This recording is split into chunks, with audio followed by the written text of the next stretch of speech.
सौ सुनीता तुकाराम निकम पाटील, कवयित्री, लेखिका, व्याख्याता, सामाजिक कार्यकर्त्या यांनी त्यांच्या वडिलांच्यावरती लिहिलेल्या तात्या या चरित्र पुस्तकाचा प्रकाशन समारंभ, त्याचबरोबर त्यांच्या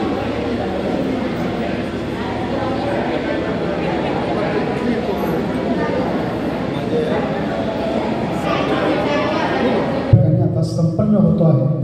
मी सुरुवातीला प्रमुख पाहुण्यांना सर्वांना विनंती करेन की आपण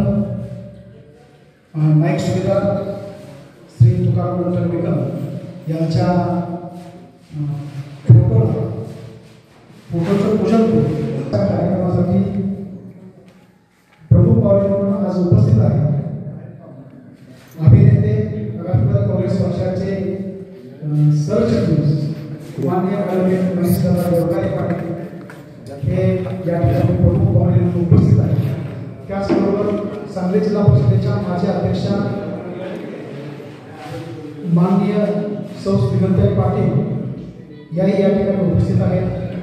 हंगलकोटच्या त्यानंतर तासगाव कृषी उत्पन्न बाजार समितीचे संचालक अनिल नाना पाटील हे या ठिकाणी उपस्थित आहेत। ज्येष्ठ साहित्यिक आणि अखिल भारतीय साहित्य परिषदेचे सदस्य माननीय दशरथ यादव सर हे या कार्यक्रमाचे अध्यक्ष या नात्याने या ठिकाणी उपस्थित आहेत। माजी जिल्हा परिषद सदस्य या ठिकाणी उपस्थित आहेत। पोपट काका पाटील बेळगावचे ज्येष्ठ नेते, मी या निकम यादव आणि पाटील परिवाराच्या वतीने आणि बऱ्याच वर्षांपासून या ठिकाणी उपस्थित आहेत। पाहुण्यांनी स्थानापन्न व्हावं अशी विनंती करतो। आज सकाळपासून पाहुणे या परिसरामध्ये आलेले आहेत आणि थांबा समोर थांबा इकडे केलं आहे, जे पडेल ते काम केलेलं आहे। मला वाटतं कवी घडतो त्याला अगोदर दुःख यावं लागतं, त्याशिवाय कवी घडत नाही। तसंच माझ्यासुद्धा आयुष्यामध्ये खूप सुखाच्या लहरी असल्या तरी थोडंफार का होईना फार दुःख असतं, त्यामुळे मी कवी घडले। कारण का कॉलेजच्या जीवनापासून थोडंफार कमी जास्त होत असतं आयुष्यामध्ये आणि त्या प्रवासामध्ये किशोर पाटील सर आणि तानाजी राजे जाधव आणि माझी 25 जणांची टीम ही तासगाव कॉलेजची अतिशय सपोर्ट असतो मला। प्रमोद पाटील असतील, म्हणजे अविनाश साळुंके सर असतील, प्रत्येक क्षेत्रात त्यांनी उत्तुंग भरारी घेतलेली आहे। अशा या सरांचा या ठिकाणी माझ्या कार्यक्रमामध्ये सत्कार होत आहे, याचा मला खूप खूप आनंद होत आहे। आणि पुस्तक प्रकाशनाची आयडिया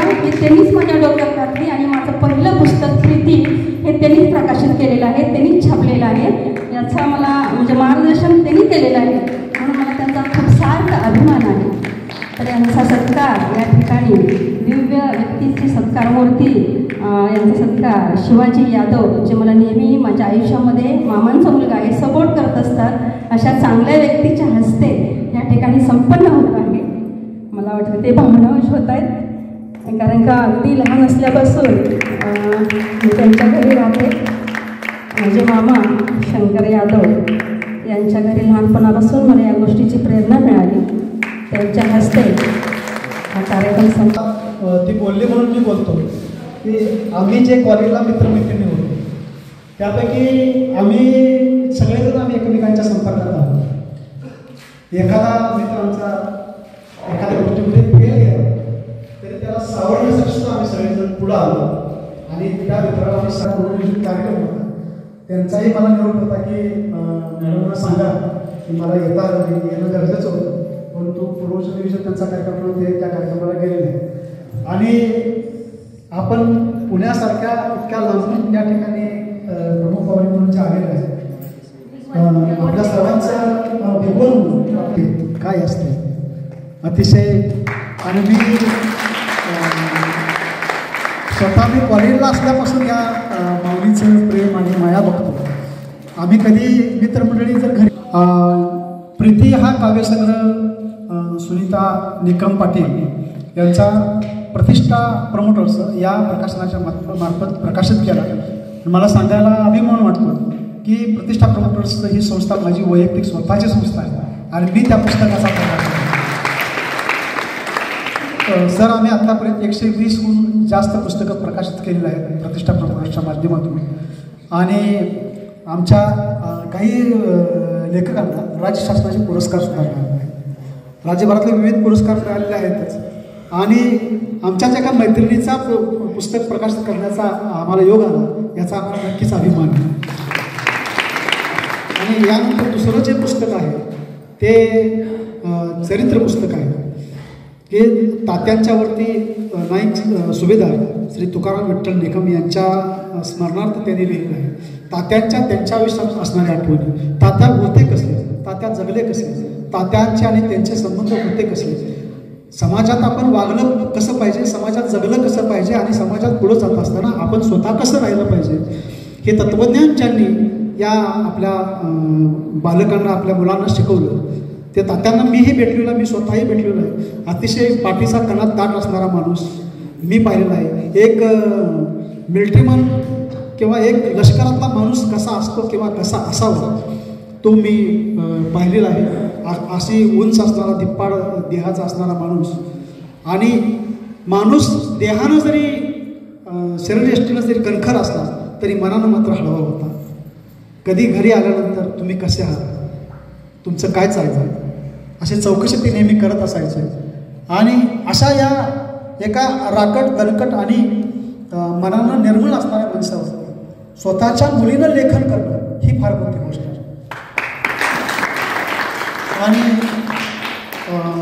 खरं तर मी तसा दुर्दैवी आहे स्वतःला समजतो, कारण मी पहिलं पुस्तक तर त्यांचं प्रकाशित केलं, परंतु दुसरं पुस्तक आता ज्यावेळी तात्या करायचं होतं त्यावेळी मी जरा बाहेर नागपूरच्या दौऱ्यावर होतो आणि ते मला करता आलं नाही. पण माझेच एक मित्र आहेत, मी सांगितलं की आपले मित्र आहेत त्यांच्याकडं त्यांचं स्वतःचं प्रिंटिंग प्रेस आहे, तर भैरव प्रिंटिंग प्रेसमध्ये त्यांनी ते तातडीनं प्रकाशित केलं. मला वाटतं एक आठवड्याभरात हे पुस्तक तयार केलं आणि त्याचं प्रकाशन आपण या ठिकाणी केलं 3 दिवसात. तर त्यांनाही मी धन्यवाद देतो आणि मी आपल्या सगळ्या प्रमुख पाहुण्यांना विनंती करतो की या दोन्ही पुस्तकाचं प्रकाशन आपल्या शुभ हस्ते करावं.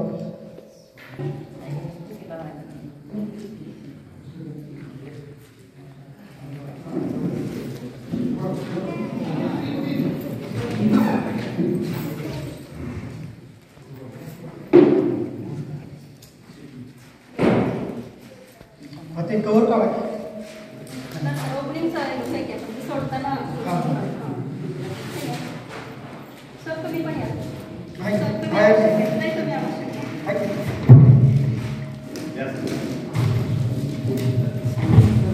या ठिकाणी या पुस्तकाचं प्रकाशन होत आहे.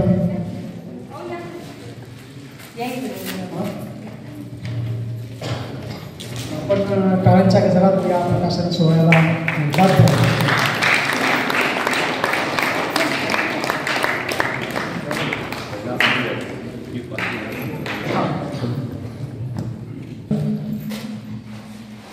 या दोन्ही पुस्तकांचं प्रकाशन झालेलं आहे आणि या प्रकाशनानंतर मंगरूळ चिंचणी तिथं माझी आजी गेलेली आणि यादव पाटील येळाईमध्ये माझी आजी यादव पाटलांची इथली येळाईतली तिला भाऊ आणि बहीण कोण नसल्यामुळं त्यांचं वतन आम्हाला येळाईमध्ये मिळालं. त्यामुळं आमची 4 घरं येळाईमध्ये आहेत.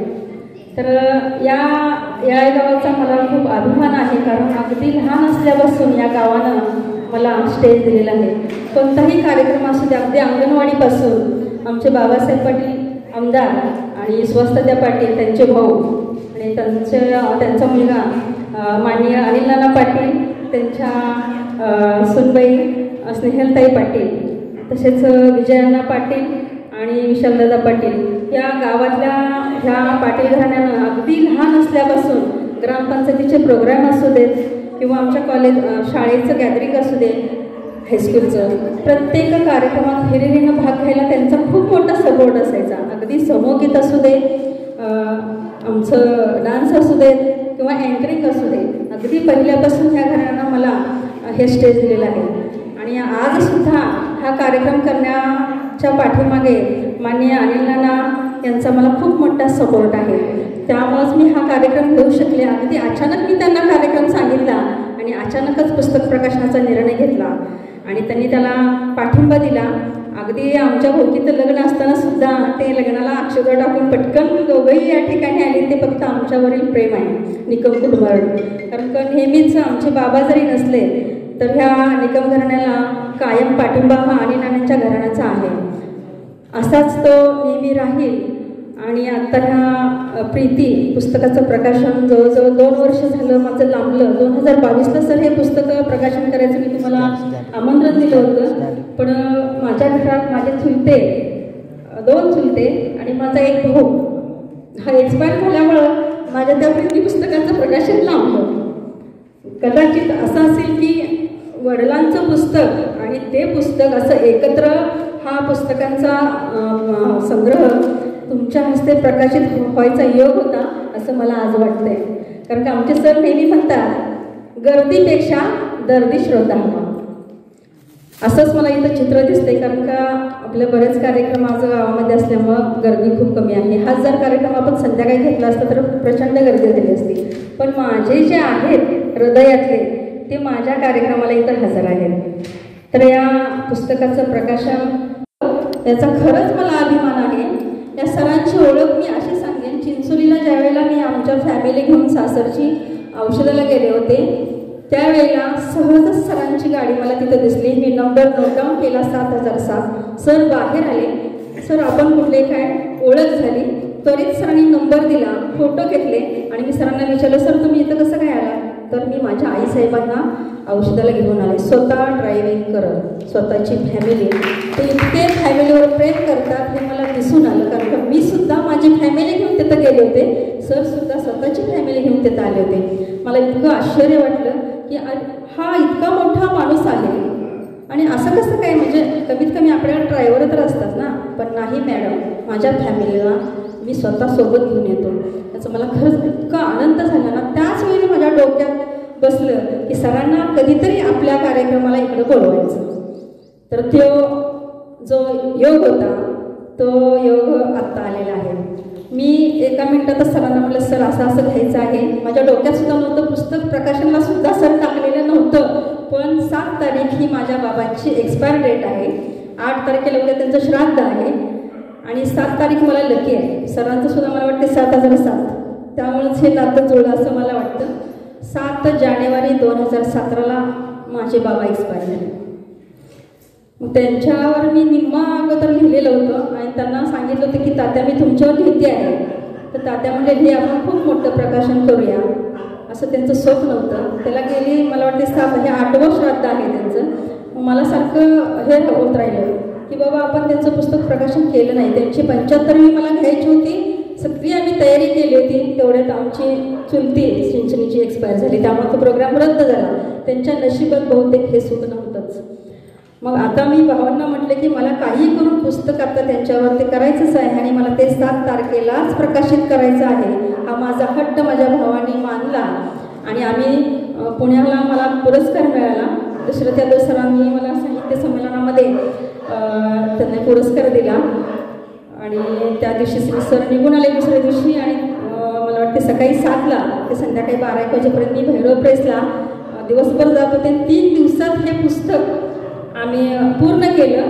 आज सकाळी मला ते पुस्तक मिळाली आणि सरांना तर मी अगोदरच आमंत्रित केलं होतं. त्या परशुराम माळी सरांचं खरंच मला योगदान वाटतं याच्यामध्ये की त्यांनी रात्रंदिवस थांबून माझं पुस्तक पूर्ण करण्याचा त्यांनी निर्धार केला आणि मला आज सकाळी त्यांनी पुस्तकं दिली.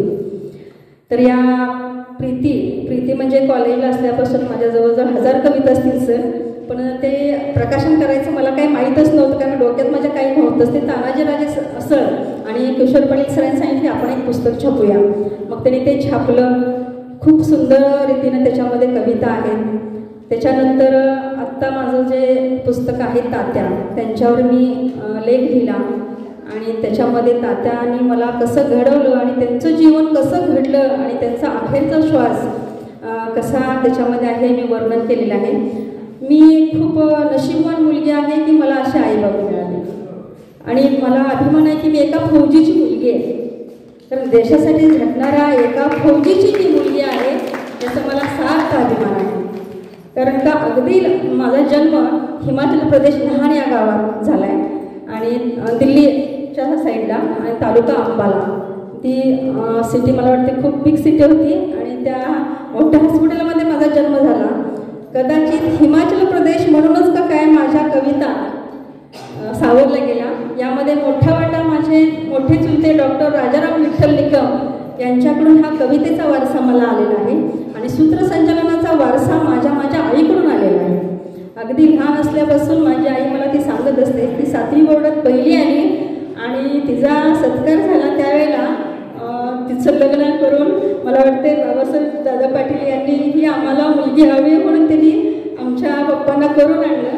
मग तिला हे करायचं सर्व्हिस करायची होती शिक्षिका म्हणून. पण माझे बाबा नाही म्हटले. मग तिनं जिद्दीनं मला शिकवायचं ठरवलं. मी आज MA English diploma in journalism केलेलं आहे. मीडियाचं सर्व TV चॅनेलला RR पाटील यांनी 6 महिने मला ठेवून घेतलं आणि त्याचं माध्यम म्हणजे अनिल नानांनी मला पहिल्यांदा मंत्रालयामध्ये पाठवलं की तू आबांच्याकडे जा, आबा तुझं काम करतील. अगदी पहिल्या दिवसापासून मला नाना फोन करायचे. मी तिथं मंत्रालयात त्यांना फोन लावून द्यायचे. ते त्यांना मला मदत करायचे आणि आबा परत मला मदत करायचे. यामध्ये प्रतिबाबा देशमुख आणि RR पाटलांनी मला ते झी TV स्टार न्यूजचं आणि झी मराठीचं सचिन पाटील यांच्याबरोबर जे काम करण्याची संधी शिकण्याची संधी जी दिली ती फक्त नानांच्यामुळं.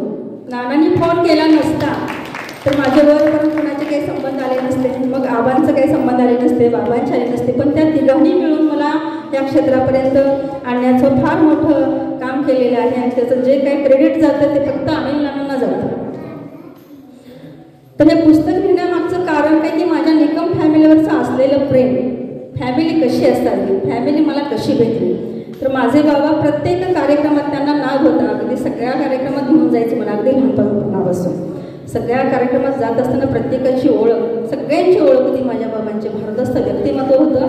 रिटायर्ड झाल्यानंतर ते मला सगळ्या कार्यक्रमाला घेऊन जायचे. बाबा हे असं ते तसं. ते सगळं मी माझ्या मनामध्ये केंद्रित केलेलं होतं आणि ते केंद्रित करून मी लिहायचा प्रयत्न केला. त्याच्यामध्ये माझं बालपण अगदी लहान असल्यापासून त्यांनी मला कधीही मागसर म्हटलं नाही. माझ्या फॅमिलीनं मला कधीही मागसर म्हटलं नाही. इव्हन बाबाने सुद्धा मागायच्या अगोदर हजर. सगळे म्हणायचे हिला मागायच्या अगोदर जे बाबा तर खूप लाड करतात. आणि मी यादव पाटील आणि पाटील गल्ली आणि इकडे यादव सगळ्यांच्यामध्ये मी लाडकी आहे. हे मला सगळे मामा लागतात नात्याने.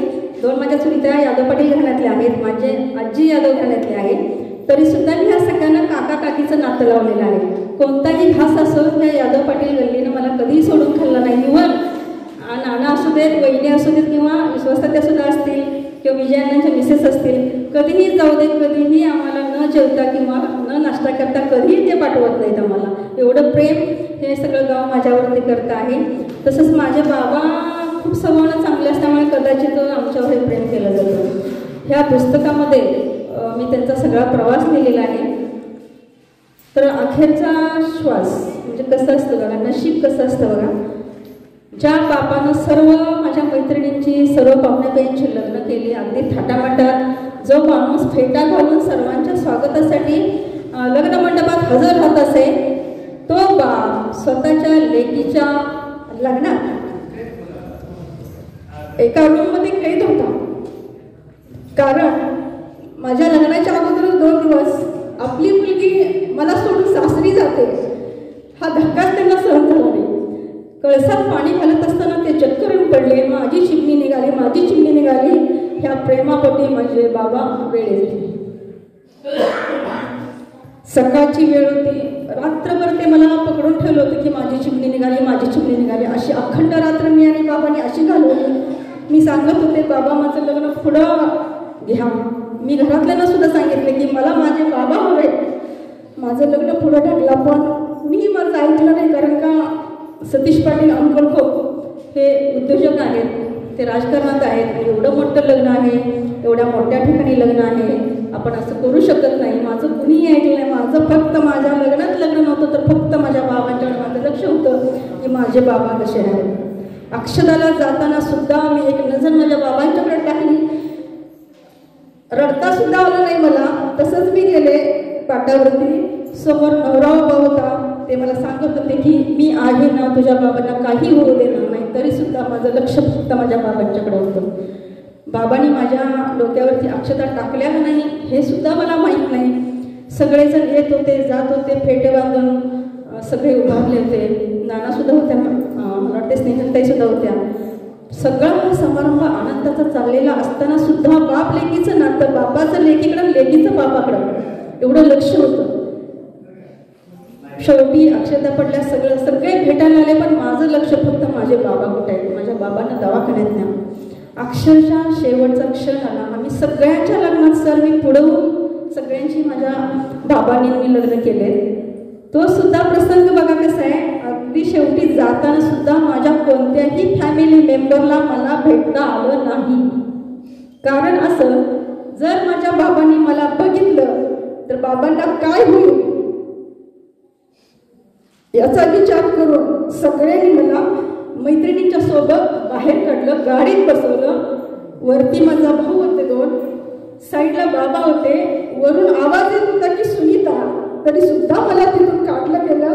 ती मिट्टी सुद्धा मला मारून रडता आला नाही. याची फार खंत आहे मला.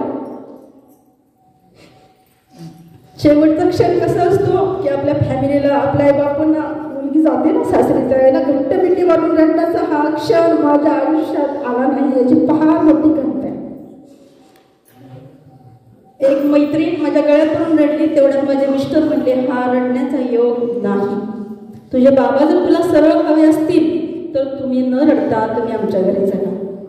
आणि त्याच्यामध्येच एक त्यांनी हसण्यासाठी जोक मारला, तुम्ही आमच्या पदरात पडलाय, आता आम्ही रडायला पाहिजे आणि तुम्ही हसायला पाहिजे. पण हा झाला जोकचा विषय. पण शेवटी नजर अशी गाडीतून एक टाकली की बाबा माझे मला परत भेटायला येतील का. कारण घरासमोर वरातीचा वगैरे फार घाट घातला होता. तिथं गेल्यानंतर वरातीच्या रथात पहिल्यांदा पाऊल चढताना मला बाबांची आठवण आली. तर त्याच वेळेला माझे बाबा हॉस्पिटलमध्ये होते. इकडं लेकीच्या सुखाचा पहिला पाऊल घरामध्ये, इकडं माझ्या बाबाचा दुःखाचा पाऊल हॉस्पिटलमध्ये. काय देवाच्या मनात होतं नेमकं देव जाणे. मला काही कळलंच नाही. मला अजूनही ते एवढं उलगडलं नाही की असं बाप लेकीचं नातं कधी कुठं असेल का. चौथ्या दिवशी मी परत आले. आम्ही दोघं एकमेकांना भेटलो. परत 16वीला मी परत गेले. परत एक दिवस असा आला की बाबांना माझ्या सांगलीमध्ये ॲडमिट केलं गेलं. ह्या दोघा भावांनी ॲडमिट केलं. मला फोन केला की असं असं त्यांना किरकोळ त्यासाठी हे केलं, ॲडमिट केले. मी आमचे फॅमिली डॉक्टर सुरेश पाटील यांना फोन केला की नक्की काय झालं आहे. तर ते म्हटले साधं आहे, कारण का मी पण हळवी आहे तेव्हा डॉक्टरांनी मला काही कळू दिलं नाही. त्यांचं ते ऑपरेशन झालं. परत रिटर्न आले. एकदम दत्त जयंती होती. माझ्या बाबा माझ्या घरी आले. एकदम बारीक तब्येत दिसली. आमच्या सासूबाईंनी विचारलं की तात्यांची तब्येत खूप कमी झाली आणि सुनीता काय झाले त्यांना विचारलं. तर दोघंही माझे भाऊ आणि ते म्हटले की काही नाही झालं, काही नाही झालं. कधीच न जेवता मी पाठवत नव्हते, पण त्या दिवशी न जेवता परत गेले. त्याचं मला वाईट वाटलं. मी दुसऱ्या दिवशी येळावीला आले आणि आणि म्हटलं आता तुम्हाला काय झालं. दुसऱ्या दिवशी आम्ही दोघांनी निर्णय घेतला बहीण भावांनी आणि त्यांना सांगितलं. कोचिकर डॉक्टरांचं ॲडमिट केलं तर त्यांनी काय सांगितलं की युरिन ब्लॅडरचा ह्यांना त्रास चालू आहे आणि एक ऑपरेशन करते. त्यावेळेला नोटाबंदी चालू होत्या. लक्ष्मीपूजनाचे पैसे आम्ही जे साठवले होते ते पैसे घेतले, तिथं भरले. तिथं 3 दिवसाचं मला वाटते त्यांना ॲडमिट केलं. 4थ्या दिवशी मला का क्लिक झालं कोण असतो की आपण फौजेत म्हटल्यानंतर पुण्याला कमांड हॉस्पिटलला ॲडमिट करूया. तिथून मी त्यांची परमिशन घेऊन CTC पुणे तिथं त्यांना ॲडमिट केलं. मंगळवारी संध्याकाळी 5 वाजता घरी आलो. सकाळी पहाटे तर 2 वाजता मी CTCला त्यांना ॲडमिट केलं. डॉक्टर अमित कुमार यांच्या समोर सकाळी माझी 7ला फाईल गेली. मी आणि माझा भाऊ सुरेश निकम आम्ही दोघं, माझा धाकटा भाऊ प्रियदर्शनी कंपनीमध्ये कोल्हापूरला काम करतो, त्याला येता आलं नाही. आईला काय सांगायचं. आईला म्हटलं फक्त आम्ही चेक करून येते. सगळ्या फाईल्स गोळ्या केल्या. पैसे तर अजिबात जवळ नव्हते. लक्ष्मीपूजनाचे पैसे घेतले. तिथं ॲडमिट केलं. डॉक्टर अमित कुमार मला समोर म्हटले की बाळा हे तुझे बाबा आहेत का. मी म्हटलं होय. तर मन घट्ट करून ऐक, कारण का माझ्या बाबांना हिंदी येत होतं आणि इंग्लिश येत होतं. तर तुझ्या बाबांना पेलेल का. मी म्हटलं ते फौजे आहेत. माझ्या बाबांना पहिला त्या डॉक्टरांनी सॅल्यूट मारला आणि त्याच्यानंतर म्हटले बाबा तुकाराम बाबा तुम्हाला ऐकवेल का. मी तुमच्या मुलीसमोर सांगतोय सरळ, कारण आम्हाला पेशंटना सांगावं लागतं. डॉक्टर अमित कुमार म्हटले की तुमच्या बाबांना युरिन ब्लॅडरचा 4th स्टेजचा कॅन्सर आहे. इथं काहीही होऊ शकत नाही. फाईल माझ्या हातातली अशी गळून पडली खाली. डॉक्टरांनी मला पाणी प्यायला दिलं. बाबा माझे फक्त माझ्याकडे असं बघत होते. काही नाही होत मला, काही नाही होत. ते डॉक्टर इंग्लिशमधून बोलत होते, मी ऐकत होते. माझ्या डोळ्यातून घळाघळा पाणी वाहत होतं. माझा भाऊ पाठीमागं रडत होता, पण बाबा मात्र माझ्याकडे असे एकटक बघत होते. काही नाही गमत मला, हे चालायचंच, कधी तर जायचंच आहे. किती दिलदार व्यक्तिमत्व बघा. एका मुलीचा बाप मुलीला सांगतोय की मला काहीही होत नाही आणि ती मुलगी स्वतःच्या बाबांचा प्राण कधी संपेल हे मला डॉक्टर अमित कुमार सांगतायत. धाडसानं त्यांना ॲडमिट केलं. ते म्हटले जगले तर 3 दिवस, नाहीतर 13 दिवस, नाहीतर 13 वर्ष. आपण एक ऑपरेशन करूया आणि बघूया. तिथंच एक माझा दादा डॉक्टर भारत भोसले राहतो. तर त्याला आम्ही बोलवून घेतलं आणि म्हटलं दादा काय करायचं रे, असं असं आहे. तर दादाने सगळ्या त्या फाईल्स बघितल्या. मी सकाळपासून ते संध्याकाळी 6पर्यंत 4 डॉक्टर होते, त्यांना मी सही दिली नाही. जर तुम्ही ऑपरेशन केले त्यात जर माझे बाबा गेले तर आम्ही काय करायचं. तर डॉक्टर काय म्हटले जर हे ऑपरेशन करून तुझे बाबा जगलेच तर तुला तुझे बाबा मिळतील. तिघांनी आम्ही पासून विचार केला. डॉक्टर भारत भोसले यांना विचारलं तर तो म्हटला आपण सही देऊया. सही दिली. त्याच दिवशी मला वाटते 31 डिसेंबर माझ्या आईला आणि माझी वहिनी मनीषा वहिनी त्यांना फोन करून सांगितलं की तुम्ही गाडीतनं या आणि असं असं आपण ऑपरेशन करते, कारण का त्यांची बोलण्याची मनस्थिती परत राहील की नाही. तर माझ्या मिस्टरांनी गाडी करून दिली. त्यात माझ्या लाडक्या वहिनी आणि माझी आई आणि मला वाटते माझा मामांचा मुलगा शिवाजी यादव हे 3 जण आणि माझा ड्रायव्हर शिवराज पाटील हे 4 जण आले. मला वाटते आराम हॉटेलला आणि कैलास भेळला तिथं आल्यानंतर आमच्या बाबांचं अर्ध हार्ट फेल गेलं. ह्यांना मी सांगत होते शिवराजला की शिवराज फास्ट आहे फास्ट आहे फास्ट आहे. इकडं तर आम्ही बाबांचं बघतोय समोर. काय झाले तो म्हणायचं नाही ट्रॅफिक आहे. अक्षरशः मी शेवटपर्यंत वाट बघितली. संध्याकाळची मला वाटते 7ची वेळ होती. माझी आई गाडीतनं उतरली तसं माझ्या बाबांना ICUमध्ये आत नेताच तिथंच मी थांबवलं. डॉक्टर माझी आई आली. माझ्या आईचा आणि वहिनीची एंट्री झाली. माझ्या आईनं फक्त माझ्या बाबांच्यावरती कटाक्ष टाकला. माझ्या आईनं ओळखलं आता काय हे परत येणार नाही. तिथं प्रमोद पाटील साक्षीला आहे. आम्ही सगळेजण रडत होतो. ते आम्हाला समजावत होते की मॅडम तुम्ही तरी रडू नका, आईला आधार द्या. पण आईनं आमच्या अगोदरच ओळखलं होतं की आता हे जर आत गेले तर परत काय हा माणूस येणार नाही. तिला समजावलं. ICUमध्ये आत नेलं. त्याच्यानंतर माझ्याकडं डॉक्टरांनी लिहून घेतलं की तुम्ही घ्या आणि तुम्ही लिहून द्या. मी काही विचार न करता सह्या दिल्या. त्या कागदावरती मला बाबा म्हटले की मला तू घरी कधी नेणार आहेस? तर त्या ठिकाणी मी पटकन म्हणजे तात्या तुम्हाला मी 7 जानेवारीला घरी नेणार आहे. तिथं रूम बुक केली आपण तिघांना. माझ्या मामांचा मुलगा विशाल पाटील माझ्या मामांनी सोबत पैसे देऊन त्याला पाठवलं होतं की तू जा तिथं. माझा भाऊही सुभाष निकम त्या ठिकाणी आलेला, ग्रंथपाला येतो तिथंच 4 दिवसाची सुट्टी काढून तोही माझा भाऊ आला. माझ्या मामांचा मुलगा विशाल मोरे पण आला सोबत. मामाने पैसेही दिले की ते काही मागणार नाही, ते पैसे तुझ्याजवळ ठेव लागतील. ही चौघं तिथं होती.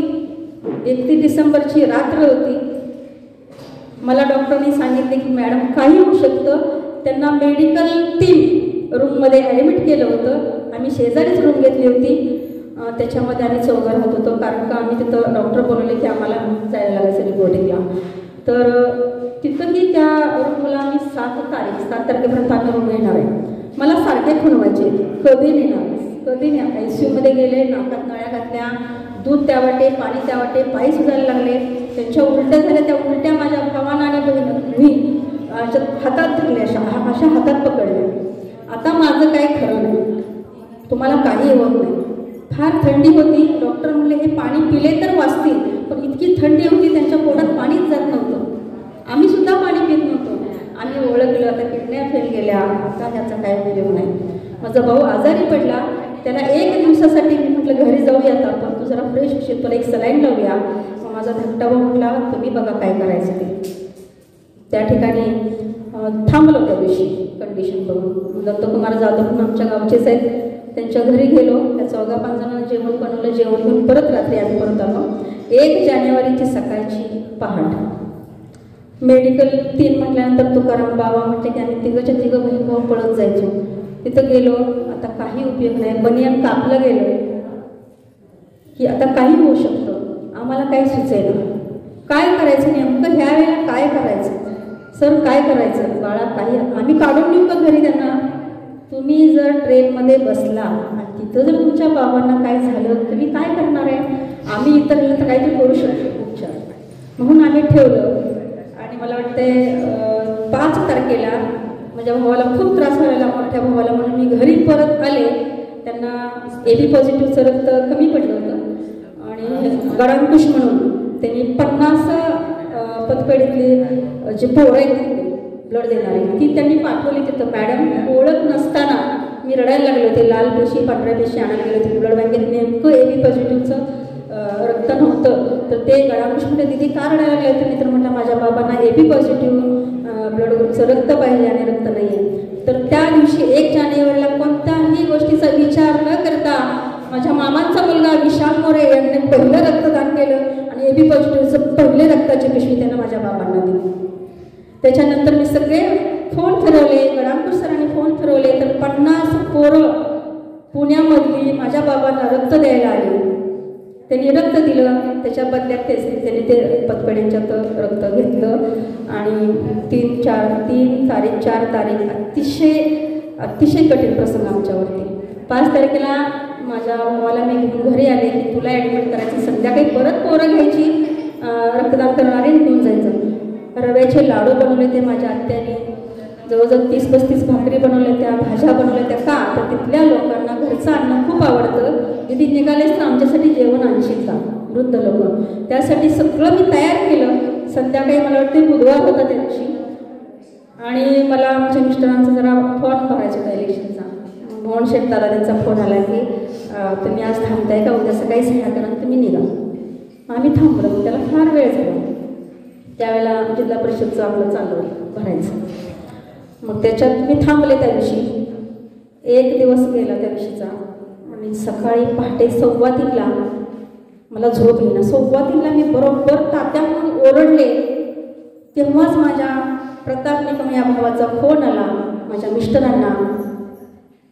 त्याला बोलता सुद्धा येत नव्हतं की दाजी सुनीता तिथं जवळ आहे का, तुम्ही बाहेर जा. आणि असं झाले. माझ्या मिस्टरांना काही कळेना. मी पटकन उठले. मला ते सांगतच होते तू का उठलीस, काही नाही झालेलं, काही नाही झालेलं. ज्या वेळेला मी इकडं अंतकरणातून अर्थ हाक मारली तेव्हा माझ्या बाबांचा तिकडं जीव गेलेला. 12:30पर्यंत प्रेत येणार आहे. त्याच्या फॉर्मॅलिटीज कंप्लीट करून माझ्या शिवाजी यादव यांचा मेहुणा तिथं शिवाजी पवार भारतीय विद्यापीठ तिथंच राहिला आहे. त्यांनी ॲम्ब्युलन्सची सोय केली. ॲम्ब्युलन्सचा खर्च भागवला. माझ्या भावाच्या खिशात 10,000 रुपये घातले आणि सांगितलं सुरेश प्रतापला की प्रताप तुझ्या फॉर्मॅलिटीज कंप्लीट करून दे आणि तू जा. त्याच वेळेला पहाटेचं प्रमोद पाटील यांना सुद्धा फोन केला. त्यांना सुद्धा आम्हाला आमच्या बाबांच्या वरती आलेला प्रसंग आमच्यावरती आलेल्या प्रसंगाला अतिशय घरातल्या माणसासारखं अगदी त्यांना साथ दिली. ही अशी माणसं माझ्या बाबांच्या सोबत होती. त्या बाबांचा जीव तिकडं गेलेला, लेक इकडं झोपलेली. मला माझे मिस्टर सांगत होते आपल्याला जायचं आहे. कुठं जायचं हे मला सांगितलंच नाही. 10 वाजले 11 वाजले. मला म्हटले जरा काहीतरी करशील का खायला. तरीसुद्धा माझं मन लागत नव्हतं. घरातल्या सगळ्यांना माहीत होतं, फक्त मला एकटीला माहीत नव्हतं की माझ्या बाबांना काय झालं. करमत नव्हतं. मी फोन हातात घेतला की माझ्या भावाला कमीत कमी फोन तर करते, विशालला फोन तर करून, तर माझ्या मिस्टरांनी माझ्या हातातला फोन काढून घेतला आणि फोन बंद करून ठेवला का तर कोण तरी हिला काहीतरी सांगेल. अक्षरशः 11:30 झाले. पुण्याहून फोन आला की 12:30पर्यंत ॲम्ब्युलन्स पोहोचते आणि तुम्ही तिथून निघा. माझ्या मिस्टरांनी मला सांगितलं की आपण एका फोटोसाठी मला गरज आहे आणि आपला फोटो काढायचा आणि आपण सांगलीला जायचं आहे. मी आपली काही चांगली साडी वगैरे नेसून, अगं मी पण किती साधे कपडे घातले, तू पण घाल साधी साडी. म्हणजे नाही, फोटो काढायचा आहे मला तर चांगलीच पाहिजे ना. मी ऐकलं नाही. शिवरायला आमच्या पुतण्याच आहे तर शिवरायला ड्रायव्हरला कळेना आता काकीला सांगायचं काय.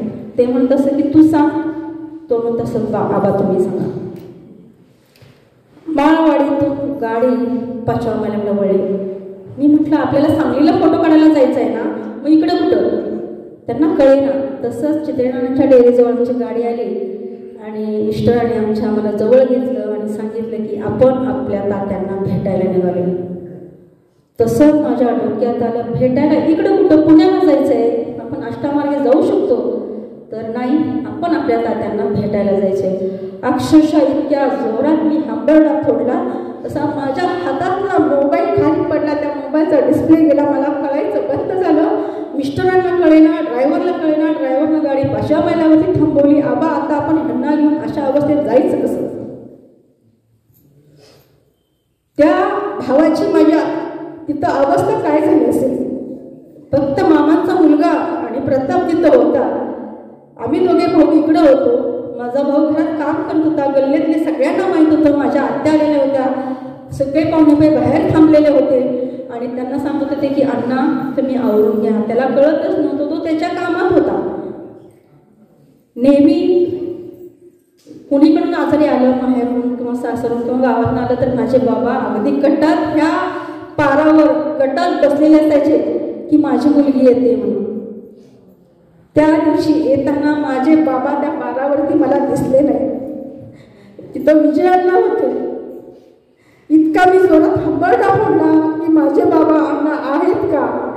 तसं माझ्या भावाने मला सावरलं. घरापर्यंत नेईपर्यंत मला समजत नव्हतं की माझ्या बाबांना नक्की काय झालंय, नक्की काय झालंय, झालंय का तरी नक्की. पण इथं सगळा समूह असा विभागला होता. तिथं घरात गेल्यानंतर आत्याने माझ्या आईने माझ्या भावाने इतका आक्रोश मला बघितल्यानंतर केला की पायाखालची जमीन सरकली आणि मला चक्कर आली की हे काय, की मी माझ्या बाबांना वाचवू शकले नाही. एवढं सगळं मी बाबांसाठी केलं, बाबांनी माझ्यासाठी केलं. पण मी बाबांसाठी काही सुद्धा करू शकले नाही. शेवटच्या क्षणी सुद्धा त्यांना बघू शकले नाही. शेवटचा एकच निरोप मी त्यांचा घेतला होता की तात्या मी परत येते. ते मला हातानं खुणवत होते, तू जाऊ नकोस, तू जाऊ नकोस. पाय सुजलेले होते. पण मला वाटलं नाही की इतक्या लवकर त्यांचा अंत होईल. आणि तो अंत कदाचित देवाला सुद्धा मान्य नव्हता. लग्नातही मान्य नव्हती भेट आणि मरताक्षणी सुद्धा ती भेट मान्य नव्हती असं मला वाटतं. असं या बाप लेकांचं इतकं दुर्दैव की लग्नात सुद्धा सुख घेता आला नाही आणि दुःखाच्या म्हणजे अंत बघताना सुद्धा बाप लेकीची भेट सुद्धा होऊ दिली नाही. हे कसलं दुर्दैव. त्या गोष्टीतून आम्ही बाहेर पडत असताना मला बऱ्याच गोष्टी माझी आई कशी राहील, माझे भाऊ कसे राहतील, माझी फॅमिली कशी राहील. अक्षरशः मला हे सावरता आज 8 वर्ष झाली तरीसुद्धा आम्ही बहीण भाऊ दररोज सकाळी संध्याकाळी एकमेकांना फोन करून रडत असतो. एकही दिवस असा गेला नाही की मी आमच्या बाबांचं नाव पण नाही रडलो नाही. मला माझ्या भावानं सक्त ताकीद दिली होती की तू आज बोलताना रडायचं नाही. पण अण्णा बाप लेकाचं नातंच असं असतं की तिथं रडल्याशिवाय गत्यंतरच नाही.